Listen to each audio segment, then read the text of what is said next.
Just a few more days now until CCSD kids start school back up. Around 300,000 students will be returning to the classroom in person full time. It's been almost 2 years since we've seen that, and we may have forgotten just how crowded areas can get around schools. Metro Officer Larry Hadfield and CCSD Police Lieutenant Brian Zink join us now live to talk about some of the things we should keep in mind. Thank you both so much for joining us. Thanks for having us. Thanks for having us, Alyssa. Of course. So this is always a busy time of year for Metro Police and for CCSD Police. What are you guys most concerned about with kids heading back to school right now? Well, I think that first and foremost, the parents really need to have a schedule set in place. We've all kind of had this luxury of being able to travel with the roads not as crowded. And next week it is going to be absolutely a different type of game. So I have Lieutenant Brian Zink here. He's going to go ahead and break it down for us. But we would first and foremost really like to just say, just make sure our kids are prepared to go to school. Do that homework this week. Take them to school. Show them the ways to go if they're walking or riding their bikes. And just remember, they haven't been to school in a lot of cases for almost coming on 2 years. Right. So just make sure that parents are thinking about that and give you that extra at least half hour in the morning. So I'm going to hand it over to Lieutenant Zink. Thank you. Yeah, that's right. So we're going to have about over 300,000 students returning, 1,500 school buses rolling out there. We estimate about 12,000 students are going to be either walking or riding their bikes to school. So we're just asking every driver out there to please slow down, pay attention. And like we've all said, it's been a while, so please familiarize yourself with the school zones, the crosswalks.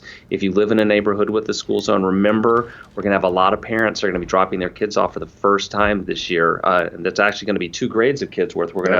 We have first graders and kindergartners that have never stepped foot on campus. We're going to have a lot of new teen drivers who've never driven to school during these crazy active school zones. So please pay attention, give them time, and just be courteous. Be a compassionate driver. Just remember what it was like your first day of school, the first time you dropped your kid off at school, and the first time you drove to school. So just take your time, pay attention to those school zones, and just remember some of the basic traffic laws.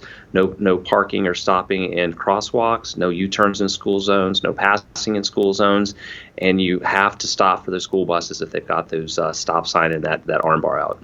And Lieutenant Zink, you said something that I was thinking about recently. Every new school year, you have a batch of new teenage drivers. This year, there will be double of them on the road because the ones that would have been who started driving last year haven't gone to school. So a lot more patience, I think, we're going to need to have on the roads as well. Yeah. You have to remember, those are a lot of inexperienced drivers. They're not bad drivers. They just don't have the experience yet to make some of those quick decisions that they need to make. So please give them time. And just also remember that, it's just not CCSD that's starting next week. We also have the charter schools and the private schools. So again, that's going to be even more drivers out on our roadways. And, some of our beltways and our arteries here in the valley are under heavy construction right now. So please plan ahead and take time next week. And just remember, this is our valley. It's our community. We're all here to get our kids to safe school. Absolutely. So we all play a part in this. Okay. What is the #1 citation that people get in school zones very quickly? Oh, speeding. Absolutely. Yep. So slow down. Okay. There are marks. You should know. All right. Give yourself more time in the morning and in the afternoons. Just because you're on lunch break, those kids may be getting out of school. So thank you both so much for joining us this morning, and happy new school year to you. Thank you. Thanks.